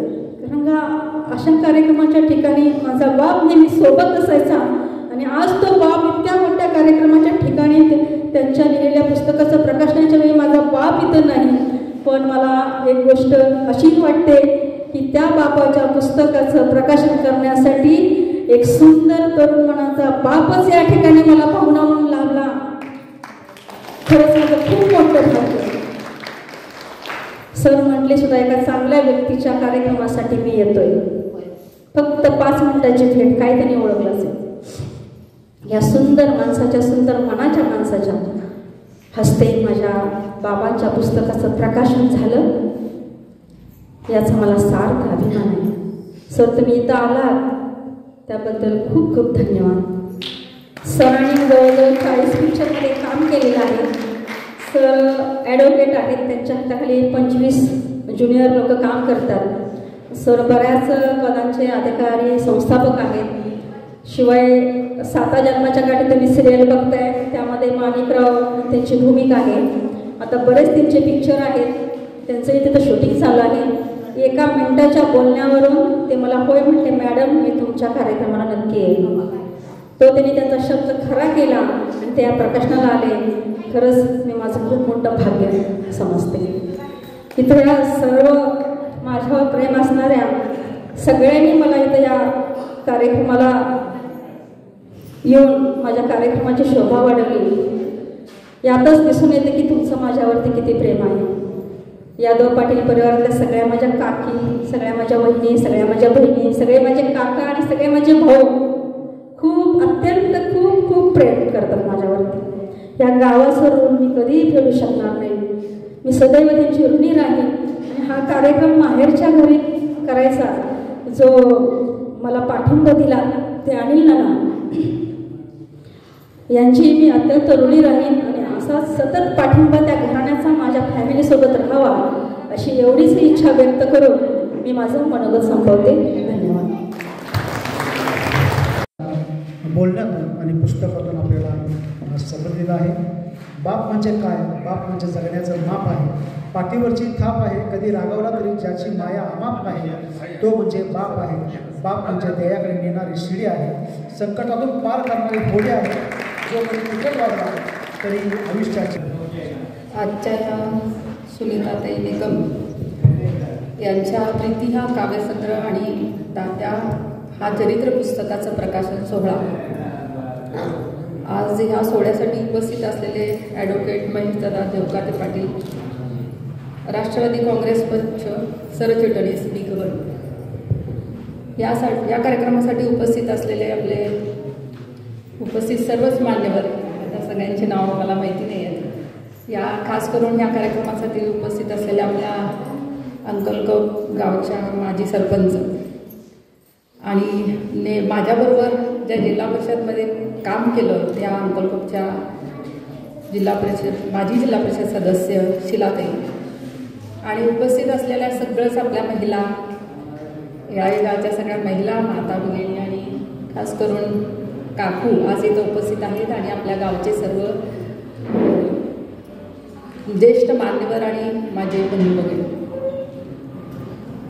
खरं तर सुनीताताईंच्या बोलण्यानंतर मी काय बोलावं हा खरंच भावनिकच क्षण होता. आणि आज बऱ्यापैकी आपल्या सगळ्याच महिलांना आपल्या वडिलांची आठवण आली. त्या खूप चांगल्या प्रकारे आपल्याने सगळ्यांच्याच आयुष्यात ही घटना असते की आपले वडील आपल्याला सोडून गेल्यानंतर जी घटना घडते आणि ते आपल्याला कसे वाढवतात. खरं तर वडील फारसं बोलत नाहीत, बोलायचं काम आपली आई करते, पण वडील हा शांत राहून खूप काही बोलून जातात. आणि मी माझ्याही आयुष्यात मी नेहमीच माझ्या मुलाला सांगत आलो की प्रत्येक स्त्रीच्या आयुष्यात वडील, भाऊ, नवरा, मुलगा अशी भूमिका निभावणारे खूप पुरुष असतात. आणि मी पण नेहमीच म्हणते, आता माझे मिस्टर इथं आहेत पण मी त्यांच्यासोबतच सांगते की मी माझ्याकडं माझा अभिमानास्पद एक व्यक्ती म्हणजे मी माझ्या वडिलांना मानते. आणि ही सगळ्याच महिला असतात, कारण त्यांनी खूप जडणघडण केलेली असते, बोलून दाखवत नाही पण खूप काही बोलतात. आणि मी सॉरी म्हणते कारण मला वाटते आपण माहेरी कमी सासरी जास्त असतो. आयुष्य आपलं तिथं कमी असतं, इकडं जास्त आपलं ते मिस्टरांच्याच. आणि मी येळावी गावातली आता सून आहे. मी आज माझ्या माहेरची गुणगान गायचं, माझ्या सासरच्या आणि तुम्ही सर्वांनी पण तेवढंच प्रेम मला दिलं आणि आपल्या सगळ्याच गावातल्या महिलांना मिळालेलं आहे. आणि खरं तर सुनीताताईबद्दल सांगायचं म्हटलं तर जसे मी येळावी गावामध्ये आले तेव्हापासून सुनीताताईंचं आणि आमच्या गावाचं आणि आमच्या घराचं खूप चांगला परिचय. आता त्यांनी जे सांगितलं की ती मुंबईमध्ये ज्याला रेडिओच्या ह्याच्यामध्ये जात होत्या, तो त्यांनी जे अनिल नानांनी तुम्हाला सहकार्य केलं हे सगळ्यांचे साक्षीदार आम्ही आहोत. तात्या असू देत, हे असू देत, अरविंद भाऊ असू देत, विजयांना असतील, सगळ्याच लोकांनी त्यांना आणि त्यांच्या स्वतःच जे कलागुण होते त्या स्वतः खूप म्हणजे प्रॅक्टिकली काम करणाऱ्या व्यक्ती म्हणून आम्ही बघित आलो आहे त्यांच्याकडं. कारण एक स्त्री म्हणून किंवा मुलगी म्हणून सपोर्ट हा असणं फार गरजेचा असतो आणि तो त्यांना त्यांच्या फॅमिलीने पण दिला. त्यांच्या वडिलांच्याकडून तर त्यांना खूप चांगला सपोर्ट मिळाला. आज त्यांनी वडिलांच्यावर एवढं मोठं चरित्रचं पुस्तक लिहिलं आहे. त्यांच्या घटनाची जेवढी आयुष्यातनं गेली ती त्यांनी त्याच्यात मांडली आहे. आणि त्यांनी असे जे प्रसंग आणि ते प्रीती म्हणून काव्यसंग्रह त्यांनी केलेला आहे. आणि अशापेक्षा पण जास्त काही असेल ते त्यांनी इथून पुढेही त्यांना शुभेच्छा देते की त्यांच्या हातून आणखी कथासंग्रह किंवा काही त्यांनी चरित्र पुस्तकं असतील किंवा काही त्यांनी द्यावं. खरं तर आता सध्या आपण पुस्तकं खूप कमी असतात. सध्या वाचन संस्कृती फारच कमी झाली आहे आणि पुस्तकं हा आता नवीन पिढी तर अजिबातच वाचत नाही. म्हणजे मला वाटतं आमच्या पिढीपर्यंतच काय असेल ते कथा वगैरे लोक वाचत होते आणि आताची मुलं तर फक्त मोबाईल इंटरनेट ह्याच्यावरच असतात. त्यामुळं कदाचित एक असा उपक्रम राबवला पाहिजे की आठवड्यातनं एक दिवस वाचन दिवस असा पाळला पाहिजे, तर कुठं काहीतरी चांगलं वाचता येईल. म्हणजे बऱ्याच मोठ्या शहरामध्ये असं घडतात. कारण मी स्वतः बघितले की त्यासोबत माझ्या एक मैत्रीण आहे, त्यांच्याकडे एक दिवस पुस्तक विसी म्हणून त्यांनी केली आहे. एक दिवस प्रत्येकजणी आपापल्या घरात एकत्र पुस्तक घ्यायचं आणि ते वाचायचं. म्हणजे ते सगळ्यांनी म्हणजे ती कथा काय असेल ते सगळ्यांना कळते असं ती संकल्पना त्यांनी मांडली. हे मी ऐकलं आहे म्हणजे त्यांच्याकडून. तसं आपल्या गावात एवढं फारसा उत्साही महिलांचा नसतो, म्हणजे बरंच काम असतं आपल्या महिलांना. तरी देखील आज मला वाटतं जवळजवळ 1 वाजल्यापासून काहीतरी सगळ्या या महिला उपस्थित आहेत आणि थोड्याशा काही कारणानं कार्यक्रम थोडासा लेट झाला. आणि पण आज ह्यांनी सुनीताताईंनी जे कार्यक्रम आयोजित केला आणि त्यांनी आम्हाला खास करून एवढं आम्हाला एवढं सहकार्य केलं त्याबद्दल मी त्यांची खरंच आभारी मानते आणि त्यांच्या इथून पुढच्या त्यांच्या वाटतीला शुभेच्छा देते आणि माझे 2 शब्द संपवतो. जय हिंद. इथं उपस्थित असणाऱ्या सर्व माता भगिनी, तरुण मित्र, वडीलधारी मंडळी, बंधू भगिनी, आज या कार्यक्रमाच्या निमित्तानं वडिलांच्या जीवनावर एक लिहिलेली आठवण ही सुनीतानं निर्माण केली. खरं बघितलं तर आजचा हा पुस्तक प्रकाशनाचा कार्यक्रम येळावी नगरीचं एक ग्रामदैवत सिद्धेश्वर आणि या सिद्धेश्वर मंदिराच्या प्रांगणात सिद्धेश्वर मंदिराच्या आसपासच लहानाची मोठी झालेली सुनीता आणि तिने लिहिलेल्या पुस्तकाचा प्रकाशन होतोय. हा खरं तर या येळावीच्या दृष्टीनं अतिशय आनंदाचा क्षण आहे असं म्हटलं तर काही वळवलं. या आजपर्यंत अनेक कवी, लेखक या सर्वांनी केवळ आईवर बरंचसं लिहिलंय. कथा, कादंबऱ्या, कविता, चित्रपट, लेख हे फक्त आईवर लिहिलेलं असतं. पण आई आणि त्या मुलांच्या पाठीमागे असणारा बाप, हा बाप आजपर्यंत कायम अडगळीत पडलेला असतो. ज्या बापानं आपल्या आयुष्यात अतिशय प्रामाणिकपणानं कष्ट करून लहानाची मोठी केलेली असतात, पत्नीच्या सुखासाठी आपण सर्वस्व वेचलेलं असतं, त्या बापाचं कुणी मोठेपण सांगायला तयार होत नाही. कारण बाप हा चित्रपटाच्या पाठीमागे असणाऱ्या कलाकाराप्रमाणात असतो आणि त्या बापाचं आज खऱ्या अर्थानं कुणीतरी चित्र मांडण्याचा प्रयत्न केला आहे. मी या निमित्तानं सुनीताला मनापासून धन्यवाद देतो. सुनीतानं खऱ्या अर्थानं या गावचं नाव उज्ज्वल केलं. या गावची ती माहेरवासीन आहे आणि या गावची सासरवासीन असणारी आमच्या स्नेहलताई यांनी सुद्धा जिल्हा परिषद अध्यक्षपद भूषवून या गावचा नाव मोठं जिल्ह्यात करण्याचा प्रयत्न केला.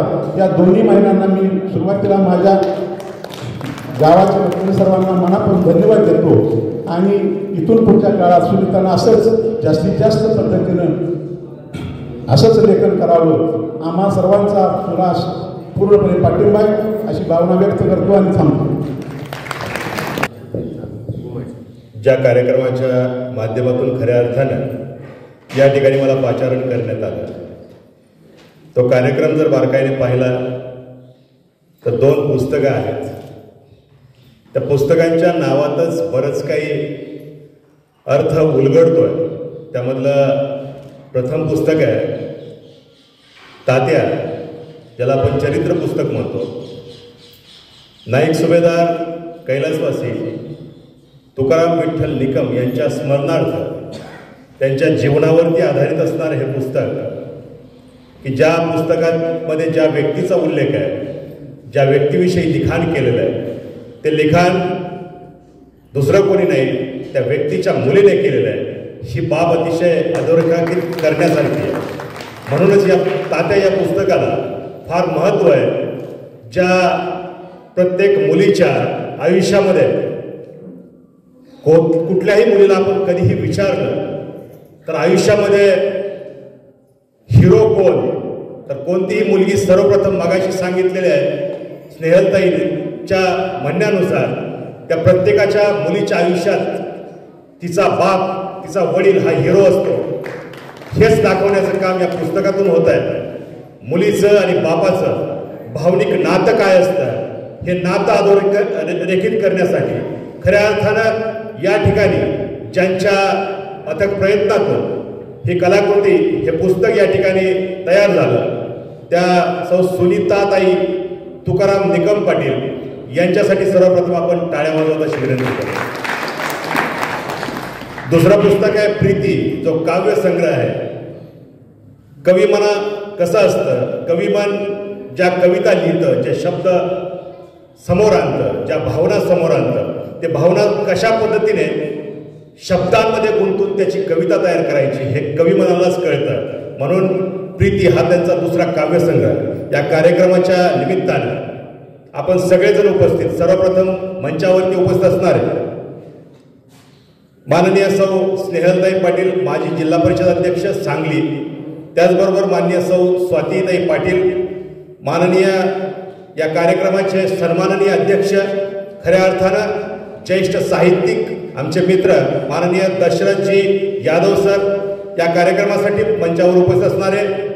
आत्ताच थोड्या काही वेळापूर्वी झालेली ओळख, परंतु ती नक्कीच वर्षानुवर्षापूर्वीची आहे की काय असं वाटावं असे आमचे मार्गदर्शक माननीय अनिल नाना पाटील, या कार्यक्रमासाठी उपस्थित असणारे माननीय सतीशाबा पाटील, माननीय पोपट काका पाटील, माननीय विशालदादा पाटील, माननीय उमेशदादा पाटील, माननीय उदयदादा पाटील, माननीय किशोर पाटील सर, माननीय या कार्यक्रमाचे सूत्रसंचालन करणारे, मागे पायरीवरती मांडी घालून बसणारे, परंतु खऱ्या अर्थानं ज्यांचा कार्यक्रम आहे त्यांच्याविषयी असणारा स्नेहभाव, ज्यांच्या वाणीतून शब्दोशब्दी प्रकटतो आणि ज्यांना साथ अतिशय मोलाची आजपर्यंत सुनीताताईला ज्यांनी दिली ते आमचे मित्र माननीय तानाजीराजे जाधव, संपादक प्रतिष्ठा फाउंडेशन न्यूज चॅनल, माननीय सौ उषा मंगसोळे, माननीय सौ सुमन सूर्यवंशी, माननीय दशरथजी गावडे पाटील, माननीय महादेवजी कोळेकर साहेब, माननीय चंद्रकांतजी साळुंके,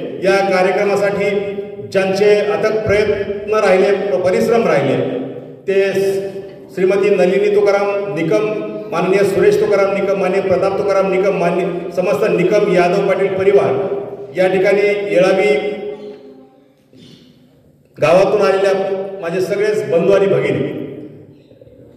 असं म्हणतात की वैचारिक परिपक्वता, नैतिक योग्यता, बौद्धिक गुणवत्ता, निर्णायक क्षमता या अनेक अशा गोष्टी असतात की ज्या एका व्यक्तीमध्ये एकत्र आल्यानंतर एक महत् व्यक्तिमत्व तयार होतं. आणि हे महत् व्यक्तिमत्व तयार होत असताना विचारांच्या गर्तेत अविचारांची मासोळी जलविहार करावयास येते आणि आपल्या ज्ञान साधनेने कुठेतरी एक वैचारिक परिपक्वता साध्य करते, समाजामध्ये एक मोठा मानाचं स्थान या ठिकाणी मिळवत असते. हे मिळवत असताना यामध्ये कवी असतील, साहित्यिक असतील किंवा अनेक विचारवंत असतील की ज्यांच्या विचारांच्या भिंतींवरती, ज्यांच्या विचारांच्या खांबांवरती खऱ्या अर्थानं महाराष्ट्राची संस्कृती या ठिकाणी तरलेली आहे. आणि संस्कृती जर आज ग्रामीण भागातली असो किंवा गावखेड्यातील असो, ही संस्कृती अशाच पद्धतीने जर तरली तरच खऱ्या अर्थानं महाराष्ट्राचा, पुरोगामी महाराष्ट्राचा यथोचित असा विकास वैचारिकदृष्ट्या होईल. म्हणून खऱ्या अर्थानं साहित्यिक आणि कवी हे आजही महाराष्ट्रालाच नव्हे तमाम जगाला एक दिशा देणारे दिशादर्शक आहेत. यांचा यथोचित सन्मान होणं ही देखील काळाची गरज आहे. म्हणूनच या आजच्या कार्यक्रमाच्या निमित्तानं माननीय सुनीताताई यांच्या या दोनही पुस्तकांचा, एक काव्यसंग्रह आणि दुसरं चरित्र पुस्तक, या दोनही पुस्तकांचं आज आमच्या सगळ्यांच्या हस्ते या ठिकाणी प्रकाशन झालं असं सर्वप्रथम जाहीर करतो. आपल्या या लिखाणाला, आपल्या या पुस्तकांना मनपूर्वक शुभेच्छा परमेश्वराला साक्षी मानून देतो. खऱ्या अर्थानं आपलं जे लिखाण आहे, काही वेळात, काही मिनिटांमध्ये जे कटाक्ष आम्ही या पुस्तकांवरती टाकले, नाना असतील किंवा मी असेल किंवा सगळेच मंचावरती उपस्थित असणारे सत्कारमूर्ती असतील, या सगळ्यांनी पाहिलं. खरोखरच सुनीताताई आपलं लिखाण, आपण केलेला प्रयत्न आणि याच्या पलीकडे मी स्वतः एक वकील आहे. मी स्वतः राजकारण, समाजकारण, वकिली, अभिनय या चारही क्षेत्रामध्ये काम करतो. राजे, मी एक गोष्ट सांगेन, अशा पद्धतीचं जे काही या ठिकाणी झालं, एक 10 मिनिटापूर्वी, 15 मिनिटापूर्वी जे शब्द मुखातून बाहेर आले, ते शब्द नव्हते, त्या भावना होत्या आणि त्या भावना जिवंत होत्या. म्हणून या जिवंत मनाच्या माणसाने लिहिलेलं, जिवंत केलेलं हे पुस्तक खऱ्या अर्थानं वास्तव दाखवणार आहे. हे वास्तव दाखवण्याची ताकद आपल्या लिखाणामध्ये असं मला वाटतं. म्हणून सर्वप्रथम आपल्याला शुभेच्छा देईल सुनीताताई. या गोष्टी एवढ्या सोप्या नाहीत. 8 वर्षापूर्वी झालेला प्रसंग तो आपण कथित करत होता. तो कथित करत असताना त्या शब्दामध्ये असणारी भावना प्रत्येकाच्या डोळ्यामध्ये अश्रू आणत होती. ही एवढी ताकद आपल्या शब्दामध्ये होती. ही ताकद त्याच वेळी तयार होते ज्यावेळी खऱ्या अर्थानं मनापासून कुठली तरी गोष्ट केलेली असते, मनापासून भावना व्यक्त केलेली असते. म्हणून आपल्या पुढे आम्ही सगळेजण नतमस्तक एवढ्याच गोष्टीसाठी होऊ की आपण केलेलं काम, आपण एक मुलगी आणि बाप यांच्याविषयीचं असणारं जी दाखवलेली भावना, जे केलेलं काम, जी केलेली सेवा, जी सेवा आपण केली, आपल्या बंधूंनी केली, आपल्या पूर्ण घराण्याने केली. मी म्हणेल, आपला भाषण ऐकत असताना गावातील अनेक व्यक्तींची नावं देखील त्या ठिकाणी आली, नानांचं नाव आलं, सगळ्यांची नावं आली. आपण या सगळ्यांनी मिळून तात्यांसाठी जे काही काम केलं, तात्यांच्या अखेरच्या क्षणी जे काही सेवा शुश्रूषा आपण या ठिकाणी केली, ती खरोखरच एका मुलीने, एका वडिलांसाठी जे मी म्हणेल माता पित्यांचे उपकार तर कधीच फेडू शकत नाही, परंतु त्यातून कुठंतरी ऋणात राहण्याचा प्रयत्न आपण या ठिकाणी केला. प्रत्येकाला प्रत्येकाचा बाप आठवला, एवढी ताकद आपल्या भाषणामध्ये होती. म्हणून आपल्यासाठी पुन्हा एकदा आपण सगळ्यांनी टाळ्या वाजवा. राजे, मी फार काही वेगळं सांगत नाही, आपण चित्रपट निर्माते आहात, परंतु खऱ्या अर्थानं अशा पद्धतीची जिवंत अभिनयाचा जो नमुना या ठिकाणी मी पाहिला, तो केवळ एकाच गोष्टीमुळे सगळ्यांच्या लक्षात राहिला. त्यामध्ये वास्तव होतं, त्यामध्ये खरेपणा होता आणि त्यामध्ये खऱ्या अर्थाने एका बापाचं हृदय आणि एका मुलीचं हृदय याच्यातील असणारं नातं, स्नेहसंबंध हा देखील या ठिकाणी समोर जाणवला. म्हणून सगळ्यांच्या डोळ्यामध्ये अश्रू आले. मला देखील 2 मुली आहेत. बापाचं आणि मुलीचं काय नातं असतं. मी माझ्या फॉर्च्युनरमध्ये येत होतो आणि आमचे मित्र ॲडव्होकेट हेमंत पाटील या ठिकाणी बसलेले होते. येता येता मी गाडीमध्ये चर्चा केली. मी जो आज ड्रेस परिधान केलाय, या ड्रेसविषयी माझ्या 2ही छोट्या कन्या, एक 10वीमध्ये आणि एक 6वीमध्ये, त्या दोघींनी मला सांगितलं, पप्पा अशा अशा कार्यक्रमाला जाता व्हाईट ड्रेस काय घालत नाही. म्हणून त्या दोघींनी मला व्हाईट ड्रेस माझ्या गाडीत टाकलाय, व्हाईट शूज गाडीत टाकले. छोट्या कन्या, परंतु हे आपण बोलत असताना ताई, हे बोलत असताना मला माझ्या 2ही मुलींचे चेहरे दिसले. आणि हेच खरं बापाचं आणि मुलीचं प्रेम असतं. बापासाठी मुलगी महत्वाची तेवढीच आहे. मी तर म्हणेल, प्रत्येक मुलीला बाप हा त्याच्या आयुष्यातला, तिच्या आयुष्यातला हिरो असतो, हे या ठिकाणाहून जाणून आलं. मी स्नेहलताईचं देखील या ठिकाणी भाषण ऐकत होतो. ताई, आपण जे सांगितलं ते बरोबर आहे. खऱ्या अर्थानं पती परमेश्वर असेल, पतीच्या बाबतीत आपण सगळ्या काही गोष्टी पुढच्या आयुष्यात होत असतील, परंतु ज्या घरातून आपण जन्म घेतो तो जन्म घेत असताना आपल्या तळहाताच्या फोडाप्रमाणे आपल्याला जपलेल्या आपल्या मातापित्यांविषयीचं ऋण मात्र तेवढंच वजनदार असतं. ते कधीच त्याचं वजन कमी होणार नाही हे आपण या ठिकाणी सांगितलं. अगदी बरोबर आहे. आपण या कार्यक्रमाच्या निमित्तानं मला या ठिकाणी बोलण्यासारखं बरंच आहे, परंतु नाना मगाशी बोलले की थोडंसं संध्याकाळच्या टायमिंगला महिला मंडळाला काम असतं, फार वेळ आपला घेणार नाही, परंतु खऱ्या अर्थानं मनस्वी आनंद एकाच गोष्टीसाठी होतोय. विचारांची ठेवण आणि विचारांची परिपक्वता ही कशा पद्धतीने असावी, त्यासाठी मंच देखील तेवढा ताकदीचा असावा आणि तेवढ्या विचारांचा असावा. म्हणून अध्यक्ष महोदय, या ठिकाणी जे काही मंचावरती सर्व उपस्थित आहेत, सर्वप्रथम या भागामध्ये आल्यानंतर नानांना मगाशी बोललो की खरोखरच पाटील आपण मगाशी चर्चा एकच केली. आमचे चुकून मगाशी नाव घ्यायचं राहिलं, माझ्याबरोबर आलेले ॲडव्होकेट शिंदे आमचे मित्र आहेत, ॲडव्होकेट दळवी साहेब आहेत, ॲडव्होकेट गाडवे आहेत आणि आमचे हेमंत पाटील देवकाते निरावागस गावचे सरपंच बारामतीचे. खऱ्या अर्थानं आमची चर्चा एकच झाली. पुणे किंवा मुंबईसारख्या ठिकाणी आपण जातो, त्या ठिकाणी माणसंच पाहतो, पण त्या माणसांबरोबरचा स्वार्थ प्रकर्षाने जाणवतो. पण ज्या ज्यावेळी सातारा, सांगली, कराड आणि कोल्हापूर या भागामध्ये नाना आम्ही येतो, खऱ्या अर्थानं माणसाची माणुसकी काय असते, आपुलकी आणि स्नेहभाव काय असतो हे आम्हाला जाणवतं. म्हणून खरोखरच ज्या ज्यावेळी या भागातलं कुठलं निमंत्रण असतं आणि कार्यक्रमाला आम्हाला पाचारण केलं जातं, सुनीताताई मी कधीही कुठला कार्यक्रम या भागातला चुकवत नाही. आज विद्याप्रतिष्ठान बारामती या ठिकाणी मला चीफ गेस्ट म्हणून कार्यक्रम होता. नॅकची कमिटी त्या ठिकाणी आली होती आणि त्या कार्यक्रमामध्ये माझ्या स्वतःच्या सिनेमाचे 40 पोस्टर्स त्या ठिकाणी लावलेले. त्या कार्यक्रमाला मी चीफ गेस्ट होतो. कार्यक्रमाचे टायमिंग 1 वाजताचं होतं. नानांना मी सांगितलं, परंतु मी अतिशय नम्रपणे माझ्या तिथल्या प्राचार्यांना विनंती करून सांगितलं की मी अगोदर या कार्यक्रमाला वेळ दिलेली आहे, मला तिथं जाणंच आहे, त्यामुळे या ठिकाणी मी त्या विद्याप्रतिष्ठानच्या कार्यक्रमाला येऊ शकत नाही असं नम्रपूर्वक मी या ठिकाणी सांगितलं. खरोखरच मगाशी बोलल्याप्रमाणे आपला भाग जसा हिरवागार आहे निसर्गाने, तसंच आपल्या हृदयात देखील अतिशय महत्त्वाची मोठी हिरवळ आहे, जी प्रेमाची आहे, जी आपुलकीची आहे. या ठिकाणचा आदरातिथ्य, या ठिकाणचा पाहुणचार हा अतिशय मनापासूनचा असतो. त्याबद्दल आपल्या सगळ्यांचा पुनश्च एकदा धन्यवाद मानतो. बोलण्यासारखं बरंच आहे, बोलण्यासाठी वेळ कमी आहे, परत कधीतरी भेटूच. परंतु या ठिकाणी पुनश्च एकदा या प्रीती काव्यसंग्रहाला, तात्या या चरित्र पुस्तकाला सुनीताताईंना मनपूर्वक शुभेच्छा देतो. या शुभेच्छा देत असताना त्यांना केलेली मदत, त्यामध्ये राजे असतील किंवा सगळीच आपली टीम असेल, आपलं सगळ्यांचं देखील मनपूर्वक कौतुक करतो. कारण योग्य ठिकाणी योग्य वेळी योग्य ती मदत करणं ही तर खऱ्या अर्थानं मैत्रीची व्याख्या असते. ती व्याख्या या ठिकाणी परिपूर्ण केली. आपल्या सर्वांना देखील मनपूर्वक असे धन्यवाद देतो. या ठिकाणी थांबतो आणि या ठिकाणी मला पाचारण करून योग्य तो यथोचित सत्कार केला, त्याबद्दल आपल्या सगळ्यांचं मनपूर्वक धन्यवाद देतो. जय हिंद, जय महाराष्ट्र.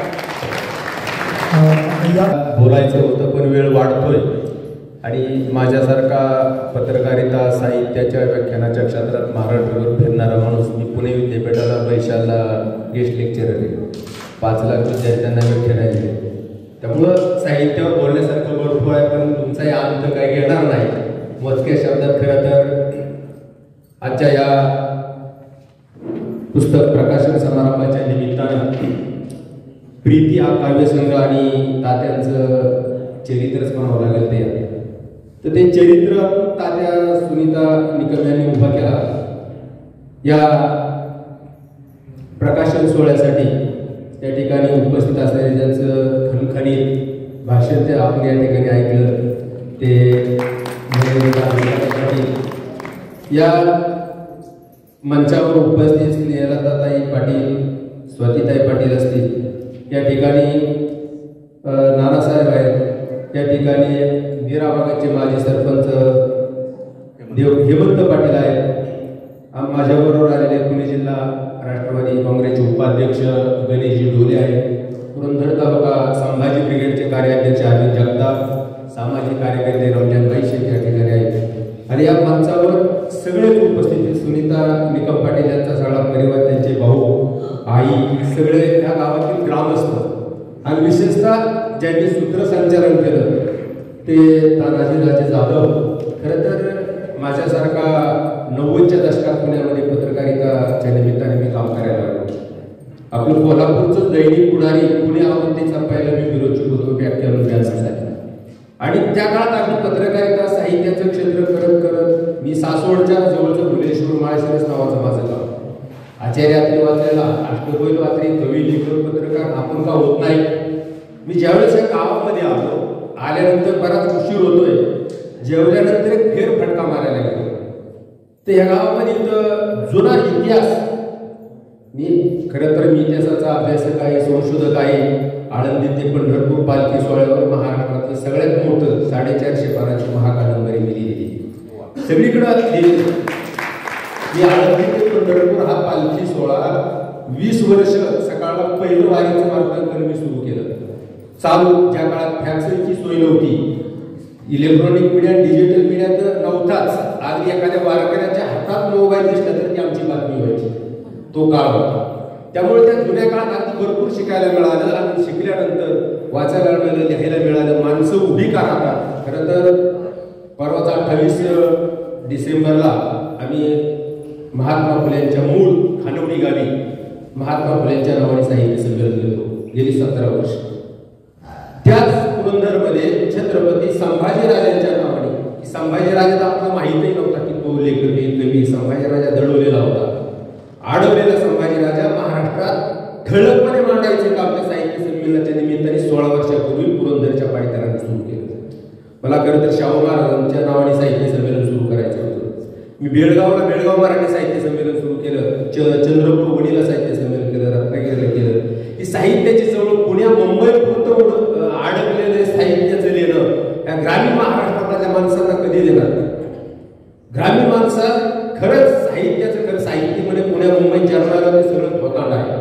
आणि हे मी पुणे प्रेस क्लबचा पुण्यामध्ये अध्यक्ष होतो. मी सातत्यानं ग्रामीण भागातल्या महाराष्ट्रात 40,000 कवी लेखक साहित्यिक आहे, त्यांना कोण संधी देणार. ही जी मोठी संमेलन होतात ना, आम्ही सासवडला अखिल भारतीय मराठी साहित्य संमेलन घेतलं. 3 लाख लोक होती. आम्ही 4 महिने त्याची तयारी करत होतो. त्याचा मी सुकाणू समितीचा सदस्यही होतो आणि संमेलनाचा प्रवक्ताही मी होतो. त्यामुळे ती संमेलन आम्ही तिघांच्याच इच्छेने खरं तर ते उभं केलं. आम्ही संमेलन होता 40,000 लोकांना संधी मिळते का. आता सुनीता निकम इथे कविता संमेलनाला ज्या मनातल्या गोष्टी त्या लिखित स्वरूपात आणायला किती त्रास होत असेल. आता तुम्ही सोशल मीडियावर माझ्याकडे दैनिक सकाळमध्ये असताना कवीला दिलेली कविता छापून यायला, प्रत्येकाला आपण काहीतरी व्यक्त वाटतात, ते व्यक्त व्हायला साधन नव्हतं. अलीकडच्या काळात सोशल मीडियाच्या निमित्ताने कवी यायला लागले. अगदी शालेय जीवनातल्या तुमच्या मनातल्या भावना व्यक्त करून तुमच्या अन्याय झाला तर सोशल मीडिया व्हिडिओ करून टाकला तरी तुम्हाला न्याय मिळतो. जुना काळ जर तुम्ही पाहिला तर ज्या काळात फक्त प्रिंट मीडिया होती, त्या काळात तुमचं म्हणणंच ऐकायला कोणाला वेळ नव्हता, जागा नव्हती. ही जागा अलीकडचा काळ का बरोबरेटला आहे. राजकीय अवस्था, मानसिक स्थित्यंतर सगळं पाहिलं तर मीडिया सुद्धा विकला गेला. आणि विकलेला मीडिया तुमचा आवाज कोण उठवणार. आवाज आता सोशल मीडियाच्या निमित्तानं, या साहित्यिकाकडच्या निमित्तानं, व्याख्यानाच्या निमित्तानं तुम्हाला आता लढावं लागेल, जगावं लागणार अशी परिस्थिती आहे. फुले शाहू आंबेडकरांच्या या महाराष्ट्रामध्ये साहित्याचं देणं, जर साहित्य लिहायचं असेल तर टिकाऊ साहित्य लिहायचं का विकाऊ लिहायचं.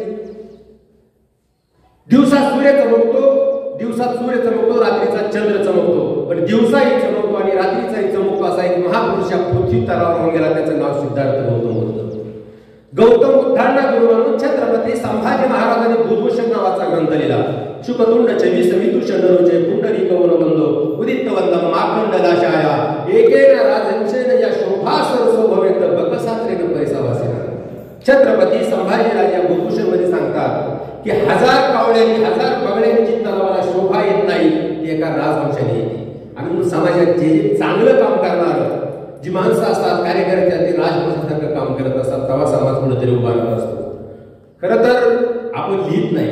आपला अगदी संभाजी महाराजांचा चुकीचा इतिहास पिढ्यानं पिढ्या लिहिला, शिवरायांचा चुकीचा इतिहास लिहिला, कारण आपण कधी हातात लेखणीच घेतली नाही. आपला इतिहास आपण कधी लिहिलाच नाही. बांधावरच्या माणसाने, गावातल्या माणसाने आता लिहिलं पाहिजे. स्वतःचं एक घोरपळ असतं. प्रत्येक माणसाच्या जीवन एक कादंबरीमध्ये असतं. तो कादंबरीचा मोठा ग्रंथ तुम्ही लिहू शकता. तुमच्या गावाचं वर्णन असतं, तुमच्या परिसरात असतं, तुमची जडणघडण असते. आणि असे असे लिहिते करणारे आता आपल्याला खरं मी साहित्य चळवळीत काम करतो. मी 4 चित्रपटांच्या कथा संवाद दिल्या.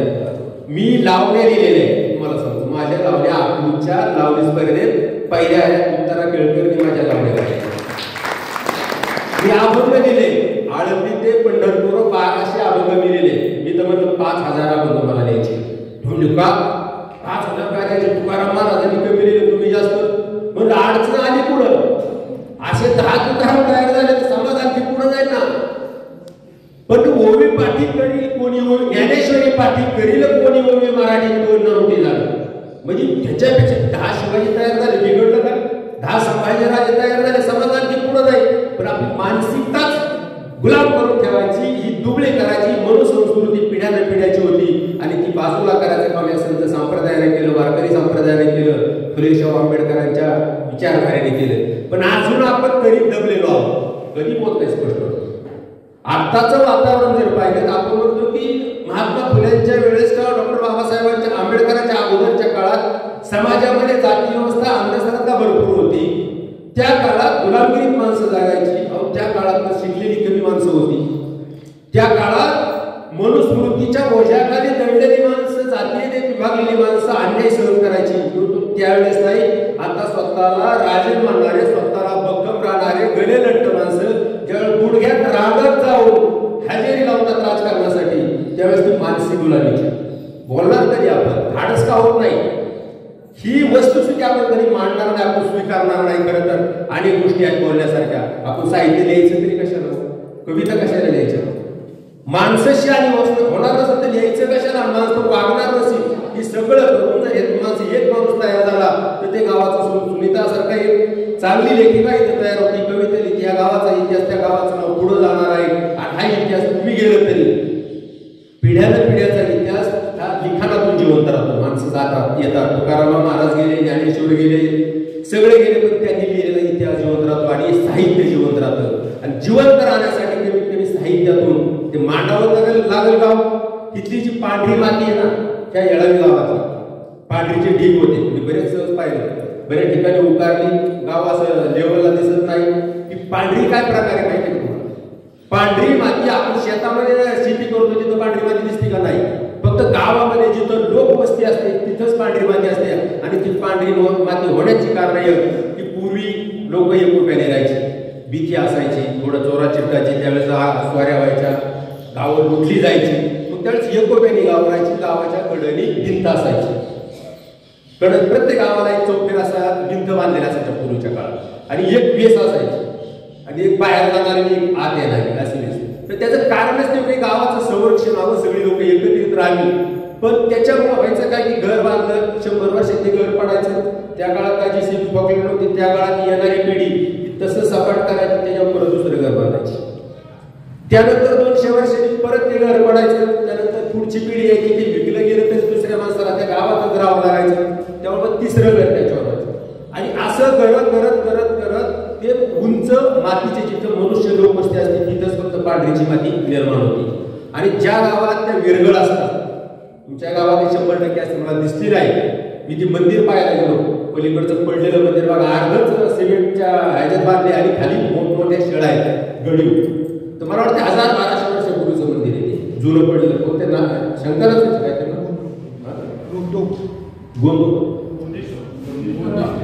गोंदेश्वर.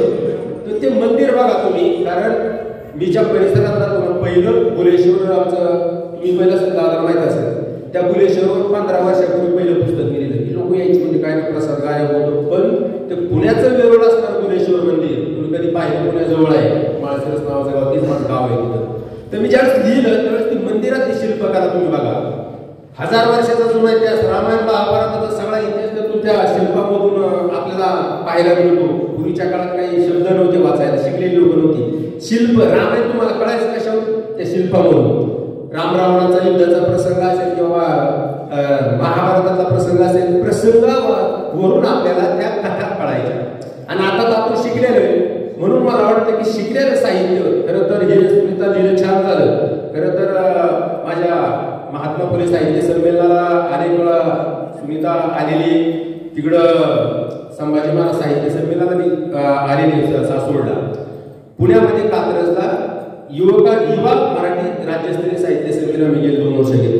गेल्या वर्षी तानाजी सावंत आपल्या मुख्यमंत्री उद्घाटक होते आणि आपल्या सांगलीतला नवनाथ गोरे हेसाठी नावाची त्याची कादंबरी, अगदी आरोग्य खात्यात गरीब कुटुंबातला आहे, 3ऱ्या श्रेणीचं काम नोकरी करतो तिथं, आणि त्या लेखकाच्या पुस्तकाला युवके हेसाठी या कादंबरीला साहित्य अकादमीचा पुरस्कार मिळाला.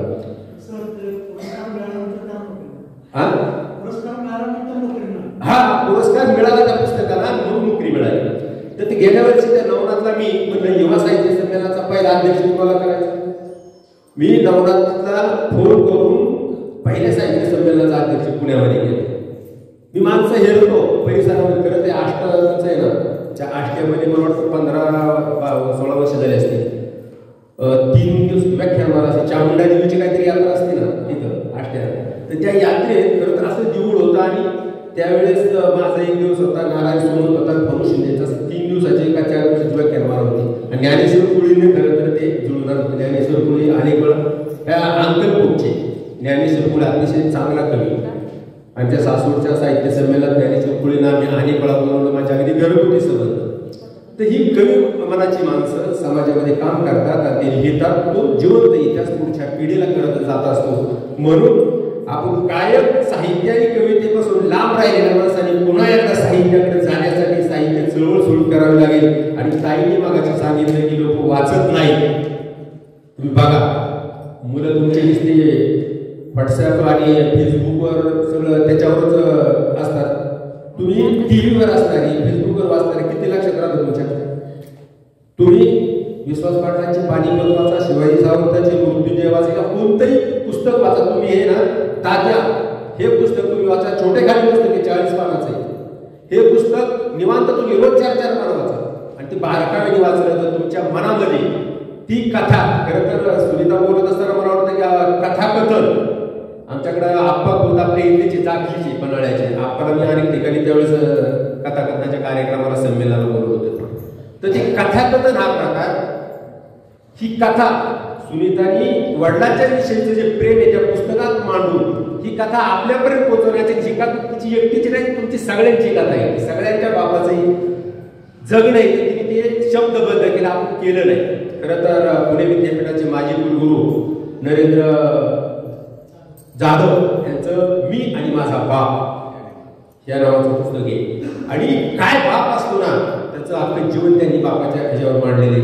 आणि बाप खरंच मोठा असतो, आखाळा एवढं त्याचं बक्कम पाठीमाग हात असतात, तेवढा बाप असतो. बाप मांडील तेवढा थोडा आहे. आईचं तर कौतुक सगळीच करतात. आई कोणाची असो तिचा सन्मान करावा, तिने टाकलेला शब्द तुला सरळ खाजे लावा. आई हे सगळ्याच कवी निघर, पंढरपूरचा विठ्ठल सुद्धा स्वतःला विठाई होतो. आईचं कौतुक तर झालंच पाहिजे आणि होतच असतं, कारण आई विना सगळे भिकारी ही आईची मती. पण बापही तितकाच तोलामोलाचा आहे. आणि आई बाप ही दोन्ही अगदी 33 कोटी. खरं तर मला ते शेवटच्या वेळी मी बघा शिवाजीराव तानाजीराव की 33 कोटी देवांच्याही पेक्षा जर सगळ्यात मोठं दैवत कोण असेल तर आईकडे. ही 450 पानाची महाकादंबरी मी लिहिली, मला 10 वर्षी दिली. थोडं मी अभ्यास करून गेली, म्हणजे नुसतं वारीचं वार्ता करणार यायचं 5000 वर्षाचा इतिहास मांडला. आणि ते सगळीकडे छापून राहिली. चॅनलवर मुंबईला जाऊन माझ्या अर्ध्या तासाच्या त्याच्यावर मुलाखती झाल्या. आणि वारीवर नुसती वारी लिहायची ना, अंधश्रद्धेच्या गणिताने जाणारे लिहिणारे आम्ही नाही. आम्ही समाज शाळा करणारी माणसं आहेत. गाडगे बाबांच्या विचाराचे, तुकोबांच्या विचाराचे, नामदेवांच्या विचाराचे, की नामदेवांनी समाज शाळा करण्यासाठी लिहिले, अंधश्रद्धे चुकण्यासाठी नाही. आणि महाराष्ट्रात ठामठोकपणे आम्ही इतकी प्रबोधनाचे व्याख्यानाचे कार्यक्रम मांडले, जाहीरपणे मांडल्या. शनिवारवाड्यापासून तर पुण्यात तरी 30 वर्ष करतो. पण ते मांडावं लागेल, खरं सांगावं लागेल. नाही सांगलं ना तर नुसतं इळीमिळी गुपचोळी करून समाज शहाणा होणार नाही. आणि ती शहाणा करण्यासाठी एक शहाणा झाला, एक लिहायला लागला, हात लिहिते होती, त्यांना संधी मिळत म्हणून एक बोलावं लागेल. खरं तर मी फार बोलणार नाही कधीतरी. योगागान खरं तर आज कवितेच्या पुस्तकाचं का प्रकाशन आणि तात्यांचं चरित्राचं खरं 4 कवी. खरं तर मी नेहमी कार्यक्रम करताना मला वाटतं प्रीती या पुस्तकाचं सासवडला आहे, खानवडीला एक प्रकाशन आम्ही तिथं केलं होतं. तर ह्या कवितेच्या निमित्तानं ती 4 कवी जवळचे गोळा झाले. तर मला सांगितलं असतं ना तर मी इथे बरेच कवी त्यांना सुद्धा इथे कार्यक्रमावर बोललो असतो. प्रत्येक कवीची एक कविता, कारण साहित्य संमेलन महाराष्ट्रात येतो ना, त्यावेळेस मला कळतं की 150, 200 सगळी भीमथडी मराठी साहित्य संमेलन दौंडला घेतो. महाराष्ट्रातून येतात लोकांना व्यक्त व्हायला जागा नाही, आणि ते आपण जर दिलं बोललं तर इतक्या चांगल्या बांधावरचा कवी एवढ्या छान कविता लिहितो ना. सगळे आता शहरातले नाही, सगळे ग्रामीण भागातलीच माणसं लिहिली झाल्यात आणि त्यांचं साहित्य वाचण्यासारखं आहे. म्हणून यांना खरं तर मदत केली पाहिजे. जाता जाता बोलण्यासारखा विषय भरपूर आहे. मी फक्त एक कविता आपल्या समोर ठेवतो आणि माझं अध्यक्षीय मनोगत त्या ठिकाणी थांबवणार आहे. प्रत्येक माणसाला आयुष्यात वाटत असतं की काहीतरी राहून गेले. प्रत्येक माणसाला माझं काम सगळ्यांचंच असतं. पण काय नाही, आता हे सगळं जगणं आता शेवटच्या काठाला आला, आपण काहीतरी हटके जागावर राहून करून घ्यावं असं वेगवेगळं असतं. खरं तर मी प्रबोधनाच्या कविता लिहिल्या, प्रेम कविता लिहिल्या, लावण्या लिहिल्या, अभंग लिहिलं, गझल लिहिलेले आहेत. सगळं साहित्याचे सगळे प्रकार मी हाताळलेले आहेत, एक सोडला नाही.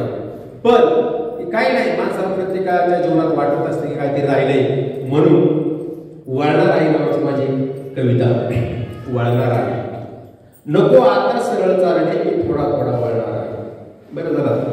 नको आता सरळ चालणे, मी थोडा थोडा वळणार आहे. निसटलेल्या क्षणामागे थोडा थोडा वळणार आहे. नको आता सरळ चालणे, थोडा थोडा वळणार आहे. निसटलेल्या क्षणामागे थोडा थोडा वळणार आहे. पांघरुण बुरखे ज्यांनी सभ्यता इथे नागवली, पांघरुण बुरखे ज्यांनी सभ्यता इथे नागवली, माझ्याच बेखड मनाला मीच आता छळणार आहे. नको आता सरळ चालणे, मी थोडा थोडा वळणार आहे. लिली मोगरा गुलाब सखे आता पुरे झाले. लिली मोगरा गुलाब सखे आता पुरे झाले. पौर्णिमेचा चंद्र तुझ्या केसात माळणार आहे. नको आता सरळ चालणे, मी थोडा थोडा वळणार आहे. निसटलेल्या क्षणामागे थोडा थोडा वळणार आहे. धरणांना कोरड पडली, माणसे मरायला लागली. धरणांना कोरड पडली, माणसे मरायला लागली. ढगाला भोग पाडून मीच थेंब थेंब गळणार आहे. नको आता सरळ चालणे, मी थोडा थोडा वळणार आहे. निसटलेल्या क्षणामागे थोडा थोडा वळणार आहे. कर्ज फेडाया सावकाराचे मी दोरखंड वापरणार आहे. कर्ज फेडाया सावकाराचे मी दोरखंड वापरणार आहे. माझा नव्हे त्याचा गळा मी आवडणार आहे. नको आता सरळ चालणे, मी थोडा थोडा वळणार आहे. निसटलेल्या क्षणामागे थोडा थोडा वळणार आहे. धन्यवाद. अतिशय सुंदर अशा पद्धतीनं आपण अनुरोध व्यक्त केलं. नको आता सरळ चालणे, मी थोडा वळणार आहे. आणि आपलं हे जगायचं राहून गेलं असं नक्कीच वाटत असतं. आणि त्या तुमच्या कवितेतला एक शेवटचा जो विद्रोह आहे की कर्ज फेडण्यासाठी मी आता तर अशा या विद्रोही विचाराच्या साहित्यिकाशी आज आमचा संवाद झाला. आणि अतिशय सुंदर पद्धतीनं तुम्ही सुनीताताईंचं पण कौतुक केलं, त्यांचं साहित्य काय आहे ते पण सांगितलं. आणि तुम्हीही काय दर्जाचे किंवा काय लेवलचे साहित्यिक आहात ते आम्हाला समजलं की इतक्या प्रचंड अभ्यास असणार आहे. सर मीही सकाळला उपसंपादक होतो आणि पत्रकारितेत असणारा माणूस साहित्यिक असतो आणि तो साहित्यिक नक्कीच अभ्यास असतो हे आपण या ठिकाणी दाखवून दिलं. माणूस साहित्यिक असतो म्हणूनच ती शेवटची ओळ होती. आणि म्हणूनच तो आणि पत्रकार असणारा साहित्यिक असतो आणि साहित्यिक पत्रकारच विद्रोही लिहू शकतो हे तुम्ही आता दाखवून दिलं. तर निश्चितपणे आपण केलेलं मार्गदर्शन आमच्या स्मरणात राहील. तर या ठिकाणी सुनीताईंची एक इच्छा आहे की अजित काटकर, प्रमोद पाटील आणि ह्या आपल्या दुर्गा ग्रुपच्या ज्या भगिनी आहेत तर यांचा एक सत्कार व्हावा अशी त्यांची इच्छा आहे. तर मी संयोजकांना विनंती करतो की ह्या सगळ्यांचा सुनीताईंच्या मित्र आणि ह्या मैत्रिणींचा सत्कार आपण करावा. माझ्या सखी, माझ्या बहिणी म्हणजे माझा हा दुर्गा माता ग्रुप, सौ पूजा जाधव, सौ अश्विनी वाडणकर, सौ अंजली जाधव, सौ साक्षी यादव, श्रीमती वैशाली पौळ, सौ अपर्णा साळुंके, सौ अनिता साळुंके, सौ जया साळुंके आणि सौ अरुणा साळुंके, सौ लता पाटील, सौ आनंदी काकी पाटील आणि माझ्या असलेल्या सर्व काकीच भारती पाटील आणि सावित्री काकी या सर्वांनी आणि माझी वहिनी मनीषा निकम आणि सरिता पाटील, दमयंती पाटील, वसुंधरा जगदाळे यांनी समोर यायचं आहे. कारण ह्या सगळ्या सखींनी मला खूप मदत करत असतात प्रत्येक कार्यक्रमामध्ये. त्यांचा सन्मान होणं या ठिकाणी आवश्यक आहे. या सगळ्यांनी पुढे